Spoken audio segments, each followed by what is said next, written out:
Hey everyone, this is Asta Dubey. Today we are going to start new chapter of class 10th biology life processes. It is our first chapter. So in this chapter this is our introductory video. सिर्फ इसमें introduction देखेंगे कि कौन कौन से topics cover हैं. ठीक है, तो अब स्टार्ट करते हैं. हमारे चैप्टर का नेम क्या है? Life processes. ठीक है, इससे क्या समझ आता है लाइफ प्रोसेसेस से? ठीक है, सबसे पहले चैप्टर को स्टार्ट करने से पहले चैप्टर का जो नेम है आपको उसको समझना है कि चैप्टर का नेम क्या है, लाइफ प्रोसेसेस. अब लाइफ प्रोसेसेस को अगर समझना हो किसी को तो आप किस तरीके से डेफिनेशन से उसे समझाएंगे या उस वर्ड का मीनिंग आप किस तरीके से समझाएंगे. लाइफ की प्रोसेस की बात कर रही है, इट मीन्स क्या है, ये लिविंग की बात कर रही है.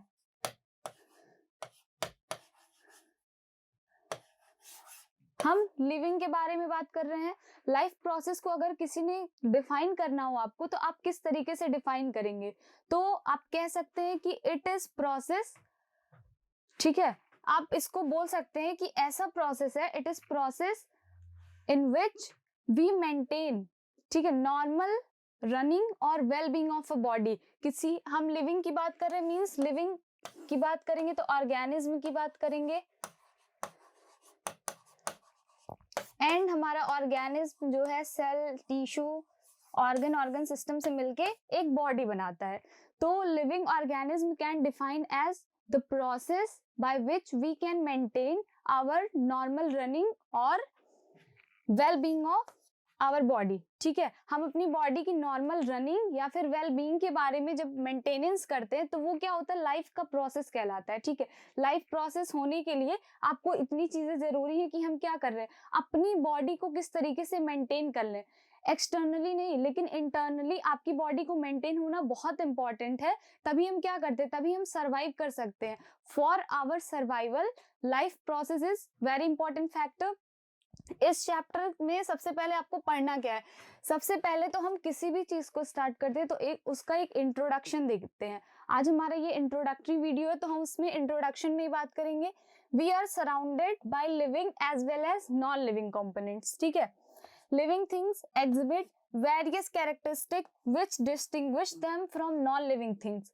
बहुत सिंपल सी बात है कि हम क्या करते हैं, हम ऐसे इन्वायरमेंट में है जहाँ पे क्या है, लिविंग थिंग्स भी है एंड नॉन लिविंग थिंग्स भी सर्वाइव कर रही होती हैं. ठीक है, पर यहाँ पे क्या है, living things non living things से कैसे डिफरेंट है. बहुत सारी एक्टिविटीज हम परफॉर्म करते हैं जो नॉन लिविंग थिंग्स नहीं करती हैं. ठीक है, तो हम क्या करते हैं, बहुत सारे ऐसे कैरेक्टर्स हैं जो हमें डिस्टिंग्विश करते हैं, हमें डिफरेंशिएट करते हैं कि हम लिविंग हैं एंड कुछ चीजें नॉन लिविंग है. ठीक है, अगर हम सिंपली बात करें कि वी आर एक्टिव ह्यूमंस. ठीक है, हम जो भी लिविंग थिंग्स हैं, लिविंग थिंग्स की बात करें तो ये क्या होते हैं, ये एक्टिव होते हैं अपने में और ये क्या करते हैं, लाइफ की डिफरेंट डिफरेंट एक्टिविटीज परफॉर्म करते हैं. ठीक है, for our survival we perform very different different activities and for these activities we need lots of energy.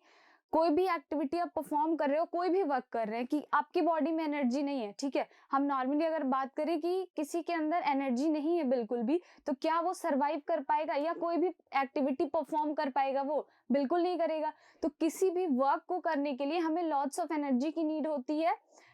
अब लॉट्स ऑफ किसी भी काम को करने के लिए एनर्जी की नीड क्यों हो रही है? तो एक सिंपल वर्ड हम जानते हैं, that energy is capacity to work. अब जब energy is capacity to work तो ये इतनी एनर्जी आएगी कहाँ से? लाइफ के प्रोसेस को करने के लिए आपकी बॉडी में इतनी एनर्जीज आ कहाँ से रही हैं? ठीक है, तो सिंपली हम जितने लिविंग ऑर्गेनिज्म होते हैं, ठीक है, including humans, animals, plants and other living organism, हम क्या करते हैं, हम अपनी बॉडी में एनर्जी को स्टोर करने के लिए या फिर एनर्जी प्रोडक्शन के लिए फूड इनटेक करते हैं. ठीक है, सबसे पहली चीज हम देखते हैं कि हम क्या करते हैं, फूड इनटेक करते हैं. तो क्या होता है कि ये फूड ही क्या करता है, फूड ही हमारा सोर्स ऑफ एनर्जी है. अगर लिविंग ऑर्गेनिज्म में देखते हैं तो biggest source of energy is food, ठीक है। अब ये फूड क्या करता है, फूड सिर्फ और सिर्फ एनर्जी के लिए ही रिस्पॉन्सिबल नहीं है, it also responsible for our growth. अब किसी भी बॉडी में एनर्जी चाहिए तो क्या उसकी ग्रोथ रुक जानी चाहिए, बिल्कुल नहीं। तो ये फूड क्या करेगा, फूड हमें एनर्जी भी प्रोवाइड करता है, साथ ही साथ हमारे ग्रोथ के फैक्टर्स को भी इंक्रीज करता है, जिससे क्या होती है, कोई भी लिविंग ऑर्गेनिज्म है वो अपनी बॉडी का ग्रोथ भी कर सकती है, ठीक है। नेक्स्ट अगर हम देखते हैं तो ओवरऑल इस चैप्टर में आपको पढ़ना क्या है, सारी स्टोरी स्टार्ट होगी इसी फूड से, ठीक है। हम न्यूट्रिएंट्स की बात करते हैं, फूड के जो कंपोनेंट्स होते हैं ये बहुत सारे बायोलॉजिकल फैक्टर्स को इंक्लूड करते हैं। अब वो बायोलॉजिकल फैक्टर्स हमें एनर्जी प्रोवाइड करते हैं, ग्रोथ प्रोवाइड करते हैं, बहुत सारे बायोकेमिकल प्रोसेसेस करने के लिए भी क्या करते हैं, हेल्प करते हैं, ठीक है। तो सिंपली आपको इस चैप्टर के अंदर देखना क्या क्या है, जितने टॉपिक्स कवर करने हैं। चैप्टर को स्टार्ट करते टाइम भी हम क्या करेंगे, एक शॉर्ट इंट्रोडक्शन देंगे इस चैप्टर का कि लाइफ प्रोसेस की डेफिनेशन क्या होती है एंड लाइफ प्रोसेस होता क्या है, ठीक है। सिंपली इस चैप्टर में क्या क्या इंक्लूड है वो इंट्रोडक्शन हम देंगे। एंड फिर next meaning of life process, भाई ये चैप्टर लाइफ प्रोसेस है तो मीनिंग उसकी समझनी होगी हमें कि लाइफ प्रोसेस होता क्या है, क्या तरीके होते हैं, इसमें क्या क्या इंक्लूडेड है। नेक्स्ट हम देखेंगे nutrition in plants, nutrition in plants and animals, mainly बहुत सारे लिविंग ऑर्गेनिज्म है, ऐसा नहीं है कि सिर्फ plant and animal he living है, बहुत सारे अदर इंसेक्ट्स होते हैं, माइक्रोस्कोपिक ऑर्गेनिज्म होते हैं, वो सारे भी लिविंग है। बट इस चैप्टर में आपको किसकी बात करनी है, मेनली प्लांट्स की एंड एनिमल्स की बात करेंगे हम। न्यूट्रिशन देखते हैं, अब न्यूट्रिशन क्या होता है कि कोई भी पर्सन है, वो कोई भी पर्सन या फिर ऑर्गेनिज्म की हम बात करें, हम सिंपली पर्सन की बात नहीं कर सकते बिकॉज हमें एनिमल्स को भी ध्यान देना है एंड प्लांट्स को भी, ठीक है। तो कोई ऑर्गेनिज्म फूड इनटेक कर रहा है, ठीक है। अब उस फूड में क्या लॉट्स ऑफ न्यूट्रिएंट्स हैं, फूड क्या होगा, एसिमिलेट होगा हमारी बॉडी में जाके, तो वो हमें एनर्जी प्रोवाइड करेगा एंड उस फूड में क्या होंगे, बहुत सारे न्यूट्रिएंट्स होंगे। नेक्स्ट टॉपिक हमें कवर करना रहेगा रेस्पिरेशन। अब ये रेस्पिरेशन क्या होता है, जो फूड स्टफ आप इनटेक करते हैं, ठीक है, जो भी फूड स्टफ हमने इनटेक किया, अब वो फूड स्टफ क्या करेंगे, वो ऑक्सीडाइज होंगे, ठीक। उस ऑक्सीडेशन प्रोसेस के टाइम पे जो एनर्जी प्रोडक्शन है, ठीक है, ओवरऑल प्रोसेस क्या कहलाएगा, हमारा रेस्पिरेशन होता है। एंड नेक्स्ट टॉपिक कवर करना है हमें ट्रांसपोर्टेशन, ठीक है। ये जो सारे प्रोसेसेस हम देख रहे हैं, रेस्पिरेशन है, न्यूट्रिशन है, रिप्रोडक्शन, ट्रांसपोर्टेशन, एक्सक्रीशन, ये सारे प्रोसेस क्या है, ये अगर सिंपली इन सबको इंक्लूड करते हैं तो एक नॉर्मल ह्यूमन बीइंग की हम बात करें या फिर कोई भी लिविंग ऑर्गेनिज्म हो, इन्हीं सारे प्रोसेस के थ्रू क्या कर सकते हैं, ये अपने आप को मेंटेन कर सकता है, अपनी सर्वाइवल को बनाए रख सकता है, ठीक है। For surviving these all processes are mandatory. And transportation की अगर हम बात करते हैं तो हमारी बॉडी में क्या है कि हमने जो भी फूड इनटेक किया, अब ऐसा नहीं है कि किसी ने माउथ में लिया अब उसका ट्रांसपोर्टेशन ही नहीं हो रहा है, ठीक है। तो हम क्या करेंगे, इसको लेके इसका ब्रेकडाउन होना इंपॉर्टेंट है, ठीक है, इसको डाइजेस्ट करना इंपॉर्टेंट है। फिर डाइजेशन के थ्रू क्या होगा, जिस पार्ट में जहां एनर्जी की नीड होगी, बॉडी क्या करती है, बॉडी के सेल्स खुद से उसको ले लेते हैं, ठीक।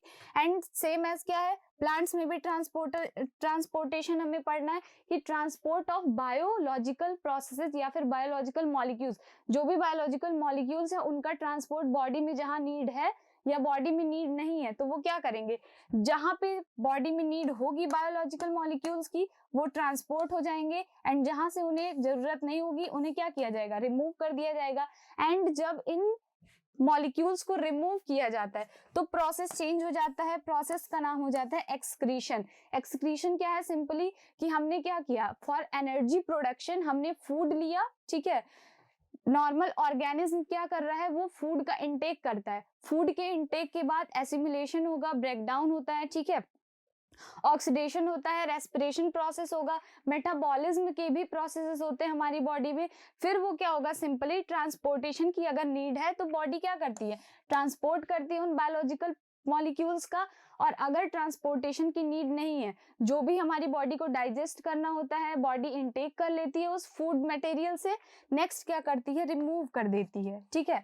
जो भी अनयूजुअल मॉलिक्यूल्स होते हैं या फिर मेटाबॉलिक कंटेंट बचे होते हैं, ठीक है, उन्हें क्या करती है बॉडी, सिंपली अपनी बॉडी से रिमूव कर देगी, ठीक है। तो हमें सिंपली इसमें प्रोसेसेस कौन कौन से पढ़ने, एक और आगे चल के हम पढ़ेंगे इसी चैप्टर में। प्रोसेस का नाम क्या है? रिप्रोडक्शन। ठीक है, रिप्रोडक्शन क्या हो रहा है?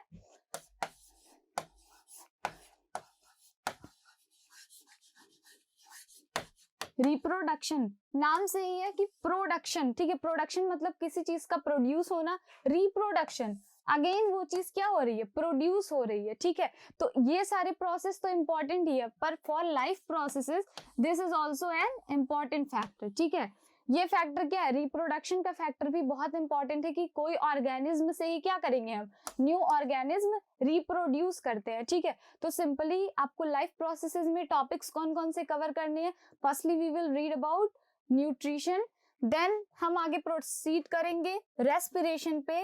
रेस्पिरेशन में ही आपको ब्रीदिंग पढ़ना होगा। Then we will start transportation and excretion and we also include this reproduction। ठीक है, तो इतने टॉपिक्स हमें कवर करने हैं। नेक्स्ट सेशन से ही हम स्टार्ट करेंगे इस टॉपिक को एंड क्लियरली हम एक एक टॉपिक को लेके चलेंगे और जितने क्वेश्चंस बनेंगे वो सारे क्वेश्चन भी सॉल्व कर लेंगे। तो आज के लिए इतना ही। Thank you so much.